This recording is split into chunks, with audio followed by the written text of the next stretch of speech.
Vamos falar do Pix? Coloca na tela, por favor, o link 2 do nosso bloco 2 aqui. Muita gente não sabe, né? Por que o Pix... Aí já está o PT espalhando com seus robôs, o seu gabinete do ódio espalhando fake news. Ah, porque os Estados Unidos estão com inveja do nosso Pix. Não tem nada a ver. Em 2020, quando foi lançado o Pix, o Banco Central lançou o Pix, vinha sendo desenvolvido. Aí o governo Bolsonaro, Campos Neto, foi lá e lançou o Pix, tá? Meses depois, a Meta, ainda não se chamava Meta, era o Facebook e tal, mas já era dona do WhatsApp e tal, pegou e lançou o WhatsApp Pay, que você poderia pagar contas através do WhatsApp, desde que tivesse com cartões cadastrados. O Banco Central e o CAD olharam aquilo e falaram assim, pô, a gente acabou de lançar o Pix, vai dar ruim, porque o WhatsApp Pay, primeiro que tem 150 milhões de usuários de WhatsApp. Depois que esse WhatsApp Pay vai funcionar com o quê? Com os cartões de crédito das bandeiras, Visa, Master, que dominam o mercado. A gente vai ficar para trás, a gente não vai conseguir popularizar o Pix.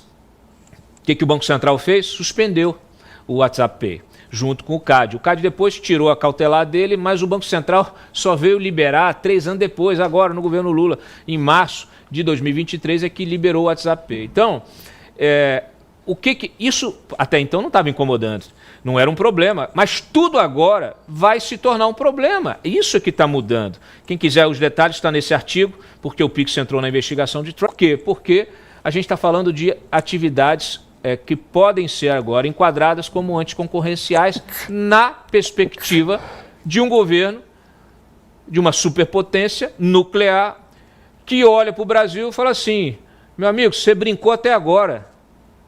Você desceu para o play?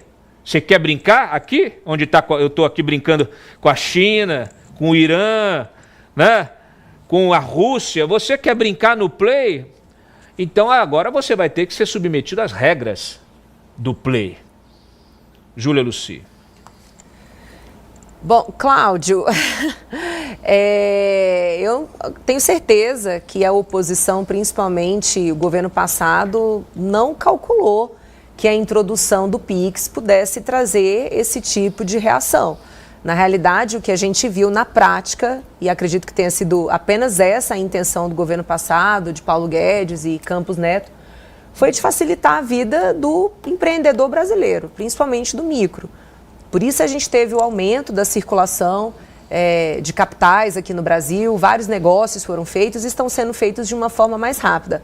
Agora, claro que quando a gente tem um sistema como esse, que depende do Banco Central, a gente traz concentração de poder do Banco Central. E quando a gente concentra mais poder e mais informações do Banco Central, a gente começa a correr mais riscos de, por exemplo, uma centralização de transações. É por isso que a gente tem que tomar bastante cuidado sempre que o governo começa a falar sobre o real digital, que não se confunde com o Pix. Quando a gente fala sobre real digital, a gente fala que o Banco Central, ele continua emitindo a moeda como é papel, ok, inclusive a política monetária que tem a ver com a emissão de moeda é competência do Banco Central, mas o real ele passa a ter um código. E esse código, ele pode ser modificado a depender do interesse do governo. Por exemplo, se o governo tiver a intenção de que as pessoas gastem o dinheiro, ele coloca uma limitação de uso daquele dinheiro. Ele também pode fazer uma restrição geográfica. Ele também pode fazer uma restrição sobre o que pode ser adquirido com aquele código. Então, gente, a gente não pode aceitar nunca a introdução do real digital. Por mais que seja vendido como uma facilitação, como uma estratégia de aumentar a circulação de negócios, que a gente não caia nessa cilada. Foi exatamente o que o Trump disse durante a campanha que não faria. Ele brecou, ele se compromissou em não deixar implementar o dólar digital, porque ele sabe sobre o que se fala quando se fala sobre moeda digital. Então, Cláudio, entendo essa reação dos Estados Unidos quando você tem uma forma de você transacionar mercadorias, compras e vendas, dispensando, por exemplo, grandes bandeiras como Visa e Mastercard, você atinge um mercado consumidor, um mercado de ação para o sistema financeiro americano. Mas a gente também precisa tomar cuidado no sentido de não permitir o alargamento dessa autonomia de transações econômicas aqui no Brasil, para que a gente não aceite em momento nenhum o real digital. Então é uma discussão muito mais abrangente, ela é muito mais complexa, que a gente precisa tomar bastante cuidado e trazer sempre elementos para que as pessoas entendam sobre o que estamos falando. Agora, se você me permite, Cláudio, eu acho que as falas aqui do deputado Luiz Felipe foram incríveis. E eu peço para que a nossa audiência compartilhe muito o programa de hoje. Inclusive, eu já estou recebendo aqui muitas pessoas se manifestando, elogiando a fala dele e dizendo sobre o quanto estão assustadas com o que o príncipe trouxe aqui para a gente. Porque, para quem ainda tinha dúvida de que estávamos falando sobre projeto de implantação de comunismo no Brasil, eu acho que ficou claríssimo o passo a passo e o porquê do Lula fazer o que ele vem fazendo. É deliberado, é estratégico, é intencionado. O ódio aos Estados Unidos tem uma finalidade muito clara, que é de levar o Brasil para o lado chinês. Então, gente, que a gente não desanime.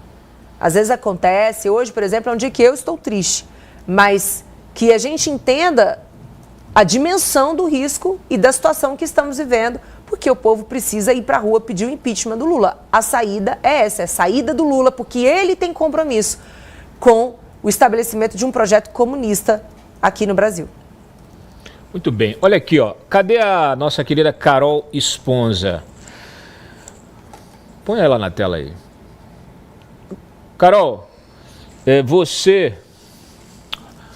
você faria como o Roberto Campos Neto fez? Vetaria o Pix do Zuckerberg para poder fazer o seu Pix popularizar?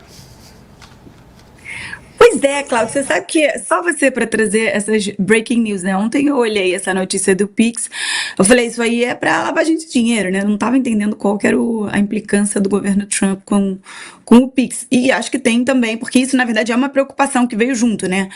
Lavagem de dinheiro, combate à corrupção. Eu falei, bom, obviamente isso daqui tá entrando no bolo todo. Mas aí é mais essa, né? Mais uma reserva de mercado que é só o que a gente vive no Brasil. Infelizmente é isso que a gente tem. Deixa ter.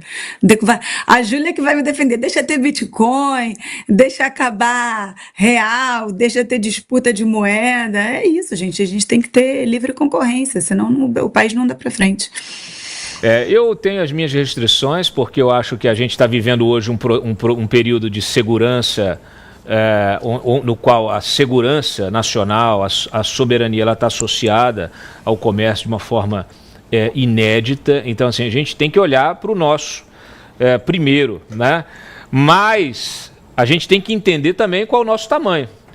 E não teria problema nenhum. O que aconteceu, né? Teve lá as razões do Banco Central, ok, não deu nada. Só está dando agora. Até a pirataria da 25 de março virou um problema, Carol. O Ricardo Nunes ontem falou assim, não tem produto pirata na 25 de março.